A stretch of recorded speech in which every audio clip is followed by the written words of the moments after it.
देखिए टेंसेस में सबसे इंपॉर्टेंट चीज ये होती है कि आपको ये सेंटेंस के नेचर को समझना है कि भाई कौन सी चीज कैसे वर्क कर रही है। यदि किसी फ्यूचर टेंस के आगे, ये कुछ स्पेसिफिक रूल्स में नोट करवा रहा हूं जो आपको माइंड करना है, यदि किसी फ्यूचर टेंस के आगे अगर आपको इफ लगा दिखे, अनटिल लगा दिखे, अनलेस दिखे, एज लॉन्ग एज दिखे, एज फॉर एज दिखे, एज सुन एज दिखे, ठीक है, तो या फिर इसके अलावा और भी काफी सारे वर्ड है। The first rule that we need to mind कि जब भी किसी फ्यूचर टेंस के आगे, जैसे मैंने कहा जब आप आओगे, व्हेन यू विल कम, मैं आपसे मिलूंगा, आई विल मीट यू, ये सेंटेंस आपका गलत है। इसका सही सेंटेंस ये ए और बी, इसका सही सेंटेंस होगा when you come I will meet you, ये आपका सही है। अब आप देख सकते हैं इन दोनों सिचुएशन में, यहां पर हमने क्या लिखा, यू विल, और यहां पर क्या लिखा हमने, यू कम। कुछ वर्ब्स स्टैटिक होती हैं, सो they are not used in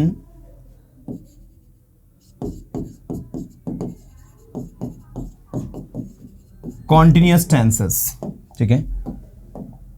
कुछ वर्ब ऐसी होती है जो स्टैटिक होती है, जैसे मैंने कहा hate, love, know, like, dislike, okay, consider, reconsider, ठीक है ना। Hate, love, know, like, dislike, consider, reconsider. इसके अलावा और भी काफी सारी ऐसी वर्ब्स हैं, रिकॉग्नाइज, ZE भी लिख सकते हो आप। सो ये वर्ब्स आप लोगों की थिंक, रिथिंक, ओके, और कोई इसके अलावा जो आप जानते हो, बिलीव, वेरी गुड। इन वर्ब्स को आपको कॉन्टिन्यूअस टेंस में यूज नहीं करना है। This is very very very important everyone. ये रूल नंबर 2 है जो आपको सबको माइंड करना है। रूल नंबर 1, यदि किसी फ्यूचर टेंस के आगे आपको until, unless, after, whenever, whatever, if, before, after इनका उपयोग देखने को मिले, so you never have to use these verbs. देखो कॉल तो हो जाता है, कॉल हो जाता है, रिकॉल भी यूज हो जाता है, सी, हाँ सी कह सकते हैं हम लोग, सी यूज नहीं करते। बहुत सारी वर्ब ऐसी, तो मैंने कुछ वर्ब्स यहां पर लिखी है, आप देख सकते हैं। तो पहला रूल टेंस के लिए आपको क्या याद रखना है कि यदि फ्यूचर टेंस के आगे if, until, unless, as long as far as soon as, whenever, whatever का if, until, unless, before, after का उपयोग हो, तो उसे हम प्रेजेंट टेंस में बनाते हैं, ना कि फ्यूचर में। ये देखो व्हेन यू विल कम, ये गलत है, इसका सही होगा when you come I will meet you. दूसरे वाला जो है वो आपका फ्यूचर में बन जाएगा। ऐसे ही अनटिल, अनलेस, मैंने कहा until and unless you study and you will study, तो यहां पर यू विल स्टडी वाली सिचुएशन रॉन्ग है, सही सिचुएशन आपकी है यू स्टडी। सो इस तरीके से आपको इसको समझना है। इसके बाद नेक्स्ट है आपका सम स्टैटिक वर्ब्स, जैसे जो होती है लाइक, इनका उपयोग कॉन्टिन्यूअस टेंस में नहीं करते। I am hating, I am loving, I am knowing, I am liking and disliking, I am considering, we don't use these verbs in continuous tense. Remember it, continuous tense में use नहीं कर रहे हैं, मतलब कि परफेक्ट कॉन्टिन्यूअस टेंस में भी use नहीं होगा, क्योंकि वो भी कॉन्टिन्यूअस टेंस ही है। तो आपको 6 टेंस में से, आपको 12 टेंस में से 6 टेंस के साथ इनका उपयोग इन वर्ब्स का नहीं करना है। अगर आप कर देंगे तो सेंटेंस आपका गलत हो जाएगा। तो ये भी आपको याद रखना है, second rule. Third rule tense के बारे में आपको जो याद रखना है वो ये वाला रखना है। थर्ड रूल आपको टेंस के बारे में इस बात का विशेष ध्यान देना है कि बिफोर आफ्टर वाला concept, before and after concept, ये क्या है बिफोर एंड आफ्टर का कॉन्सेप्ट। इसके लिए मैं यहां पर एक फॉर्मूला लिख रहा हूं, ध्यान दीजिएगा। Past perfect plus before plus simple past, ठीक है। दूसरा इसका उल्टा, सिंपल पास्ट, वो सिंपल पास्ट उठ कर आगे आएगा, अब आएगा आफ्टर प्लस पास्ट परफेक्ट। ये कल मैं आपको पढ़ा रहा था लेकिन टाइम हो गया था, इसलिए मैंने इसको जल्दीबाजी में आपको बता दिया था। अब डिटेल बता रहा हूं, ध्यान दीजिएगा। ये बिल्कुल अपने दिमाग में फिट आप कर लीजिएगा कि अगर आपके सेंटेंस में बिफोर आ रहा है तो बिफोर के बाद आने वाला सेंटेंस सिंपल पास्ट का होता है और आफ्टर के बाद आने वाला सेंटेंस पास्ट परफेक्ट का होता है, जिसमें बिफोर का मतलब होता है के पहले और आफ्टर का मतलब होता है के बाद। अब मैं दोनों के एग्जांपल्स लिख रहा हूं, ध्यान दीजिएगा। मैंने कहा they had gone before we reached at their home।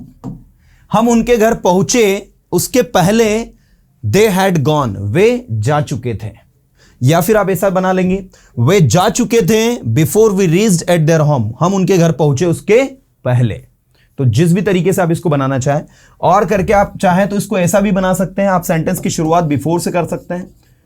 आप लिखेंगे before we reached at their home, comma लगेगा, अब आएगा they had gone। आपको सिर्फ एक ही कॉन्सेप्ट याद रखना है कि बिफोर के जस्ट बाद आने वाला सेंटेंस सिंपल पास्ट का होता है, ठीक है। बिफोर के जस्ट बाद आने वाला सेंटेंस सिंपल पास्ट का होता है, बस ये चीज आपको याद रखनी है, आपको कोई दिक्कत नहीं आनी है। दूसरा एग्जाम्पल आफ्टर का देख लें। आफ्टर का क्या है? आफ्टर का एग्जाम्पल ये कहता है she came here after I had gone there।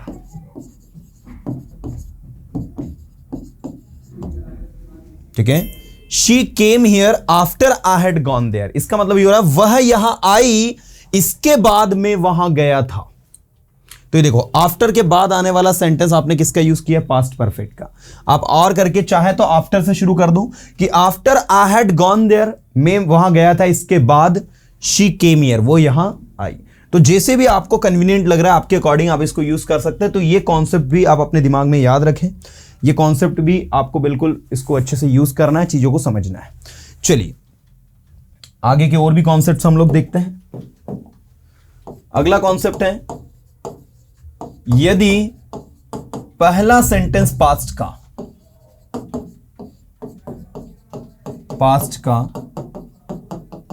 तो आने वाले भी पास्ट के होते हैं। ये अगला कॉन्सेप्ट। एग्जाम्पल देखें आप, पहला सेंटेंस पास्ट का तो आने वाले भी पास्ट के। मैंने कहा Ram went there and blank them। अब यहां पर आपको ऑप्शन में दिया Ram went there and blank them। Ram वहां गया और उनकी मदद की। अब आपको ऑप्शन में दिया है हेल्प, हेल्प्स, हेल्प्ड। बताइए कौन सी सिचुएशन सही होगी यहां पर? पहला सेंटेंस पास्ट का तो आने वाले भी पास्ट के, अगर वो एंड से जुड़े हैं तो। पहले सेंटेंस को आप ध्यान से देखिए, राम वेंट देयर, यहां लिखा है V2, वर्ब की सेकंड फॉर्म। वर्ब की सेकंड फॉर्म लिखा होने के कारण ये V2 है और ये जुड़ा किससे है? एंड से। ठीक है, तो इस बात का विशेष ध्यान दें कि यहां वेंट आपने अप्लाई किया तो यहां भी आपको वेंट ही लगाना पड़ेगा, मतलब सेकंड फॉर्म आपको लिखनी पड़ेगी। अब इसमें सेकंड फॉर्म क्या है? हेल्प्ड है आपकी। ठीक है, तो ये आपका यहां पर आएगा कि Ram went there and helped them, Ram वहां गया और उनकी मदद की। तो ये आपका V2 अप्लाई किया आपने। ये इसलिए हुआ पहला सेंटेंस पास्ट का हो तो एंड के बाद भी आपको पास्ट लगाना पड़ेगा, ये नियम है। दूसरा सिचुएशन देखो, she said that she blank go there. अब यहां पर लिखा है पहला सेंटेंस में सेड और आगे लिखा है she blank go there, will go there कि वुड गो देयर। तो आपको बताना चाहूंगा जब पहला सेंटेंस पास्ट का होता है तो कैन का क्या हो जाता है? कुड। विल का क्या हो जाता है? वुड। मे का क्या हो जाता है? माइट। टुडे का क्या हो जाता है? That day. ये सारी चीजें मैं आपको वैसे नरेशन में पढ़ाऊंगा। टुनाइट का क्या हो जाता है? That night. ठीक है, टुनाइट का दैट नाइट, टुडे का दैट डे, मे का माइट, विल का वुड, कैन का कुड, शेल आ जाए तो शैल का शुड। ठीक है, तो ये इस तरीके के बदलाव होते हैं। ऐसे ही दिस आ जाए तो दिस का दैट, दीज आ जाएगा तो दीज का क्या हो जाएगा, दोज। तो इस तरीके से आपका ये वर्क करता है। शैल का शुड, दिस का दैट, दीज का दोज, कैन का कुड, विल का वुड, मे का माइट, टुडे का दैट डे, टुनाइट का that night. So this is the way to use. इस तरीके से आप इसको वर्क करिएगा तो सारी चीज आपको समझ में आएगी। अगला देखो, शी सेड दैट, उसने कहा कि, शी ब्लैंक गो देयर। अब यहां पर ब्लैंक दिया है तो आपके पास ऑप्शंस जो है वो सही वाला ये होगा वुड, क्योंकि विल का क्या हो जाएगा, वुड। अगला वाला जो है इस पर, इन दोनों इसके रूल पर बेस्ड नहीं है। यहां पर देखो ऑलवेज लिखा है। दूसरा something to eat and suggest, यहां पर क्या लिखा है, सजेस्ट लिखा है, मतलब वो आपकी फर्स्ट फॉर्म आ रही है। तो the right answer is going to be give. They always give us, give something to eat, या अस मिसिंग है, sorry, they always give them होना चाहिए। They always give them something to eat and suggest us, suggest them what to do, यहां पर भी them आएगा। चलिए, सो I hope कि ये रूल भी आपको समझ में आ गया होगा कि पहला सेंटेंस पास्ट का तो आने वाले भी पास्ट के, पहला सेंटेंस पास्ट का तो आने वाले भी पास्ट के, जिसमें कैन का कुड, विल का वुड, मेक का माइट, टुडे का दैट डे, टुनाइट का दैट नाइट, शेल का शुड, दिस का दैट और दीज का दोस। इसको और डिटेल में हम लोग पढ़ेंगे जब हम डायरेक्ट इनडायरेक्ट स्पीच को स्टडी करेंगे, तो उसमें भी यही चीजें आपको देखने को मिलेंगी। चलो, एक सिंस वाला कॉन्सेप्ट देख लीजिएगा। सिंस का कॉन्सेप्ट क्या है? तो सिंस का कॉन्सेप्ट ये कहता है कि भाई एक फॉर्मूला है जिसमें पहला सेंटेंस आपको यूज करना होता है प्रेजेंट परफेक्ट टेंस, बीच में आपको सिंस लगाना है, और सिंस के बाद में आपको simple past tense, subject V2 plus object, ये वाला कॉन्सेप्ट आपको याद रखना है। सब्जेक्ट V2 प्लस ऑब्जेक्ट ये आपको लगाना होता है, ठीक है। या फिर आपको याद रखना है कि सिंस के बाद आपको subject was were plus object ये भी लगाना होता है,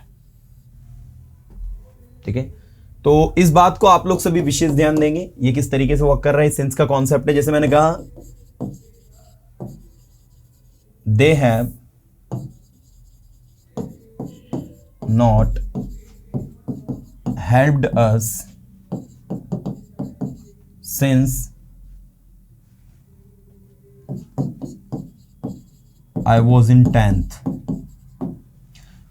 उन्होंने हमारी कब से मदद नहीं करी है, जब से मैं 10th में था तब से, अभी मैं आप 12th में आ गया हूं, 2 साल हो गए भाई, उन्होंने मेरी मदद नहीं करी है ना।